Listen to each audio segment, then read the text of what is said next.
waxaan filayaa warka murtidiisa waxaa lagu sheegay war murtiyeedkii saaxiibkay madaxweyne Siciidna faahfaahin dheeraad uu ka bixiyey in yar waxaan rabaa inaan ku daro xaaladda maanta waddanka Soomaaliya uu ku jira waqti kala guura ma aha inay hadda waqtigan oo keliya caqabadani timaado mar kasta ay doorashadu soo dhawaato waxaa yimaada isqabqabsi waayo damaca ayaa isdiida ninka kursiga ku fadhiyay wuxuu rabaa inuu sii joogo oo waqtigii hore way uga sii fiicnaanaysaa ninka bannaanka ka joogana wuxuu doonayaa inuu kursiga tago wuxuuna qabaa tuhul ah ninka maanta fadhiyay inuu rabo inuuna ka tegin taasi markaa waad garan kartaan 2012 iyo 2016 labadaba xaaladda waqtiga ugu dambaysa meesha ay gaaraysay laakiin maxaa meesha taala waxaa weeyaan in la helo shucuurul mas-uuliya ama dareen mas-uuliyadda in la dareemo oo qof waliba maanta kursiga uu ka tegaya laakiin uu garto waxa uu ka tegayaa waxa ay noqonayso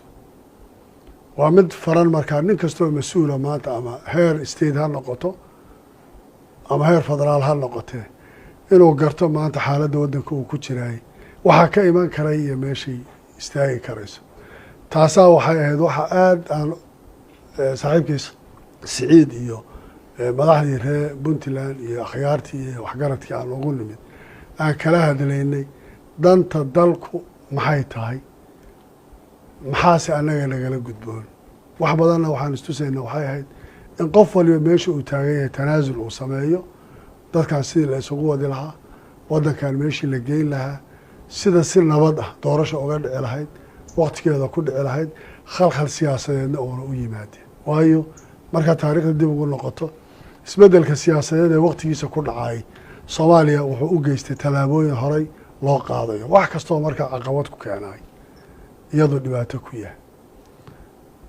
dadka Soomaalidana iyaga isku dan ah meel kale wax laga soo guuriyay cid kale wax lagaga dayay midkoodna wax dan ugu jirtay waxa iyaga ka dhaxeeya dano midaas waad garan karaysaan markaa inaan intii aan joognay xiriir badan uu jiray madaxda waddanka Soomaaliya ama heer federaal ama heer state inaan wada hadallo la yeelanaynay sidoo saaxiibka Siciid sheegay in ay tahay in la isugu tago magaalada Muqdisho oo aan halkaas tagno si aan uga sii ambaqaadno war maxaa dhiman ilaa wixii waa in la isqanciyo xagee wax inoo yaalaan aan aadna isugu boorinay cid walbana u sheegayna in wax badan loo talaasulo qadiyadda guud ee dalka iyo inta maanta danleyda ah ee dhiban ee shabaab iyo mushkilada oo dhan Soomaaliya ay ku haysato waxay soo fiirinayaan waa inta mas-uuliyiinta ah qof walibana berri waa lagala xisaabtami doonaa taasna waxaan rajaynayaa in ay si fiican kusoo dhammaan doonto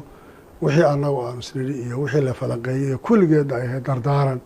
iyo Soomaali iyo xalkeeda iyo nabadeeda iyo isu keenisteeda iyo xilliga kala guurka in la ilaaliyo inuu ahaa shayga asalka ay ka wada hadlayna mar labaad waxaan rabaa madaxweyne Siciid iyo reer Puntland inaan uga mahadceliyo doorka shariifka ee mar walba ay ka ciyaaraan ilaalinta systemka federaalka iyo dowladnimada Soomaaliya oo aan garanayna maanta dowladnimada xawar lagu degan yahay meesha ay ka soo dhaqaaqday iyo sida ay maanta tahay aad iyo aad baad u mahadsantihiin waxaan rajaynayaa inaanu annaguna gudi doono abaalka iyo soo dhoweynta iyo garab istaagga iyo siyaasadda had iyo jeer aad ka waxaynaysaano mar hadday Jubbalandna tahay tii labaad ee kusoo xigtay nidaamka federaalka annaguna aan si fiican usii jiidi doono aan noqon doono muriid fiican oo macallinkiisii wax baray wax kaga dayan doono aad baad u mahadsantihiin salaamu calaykum.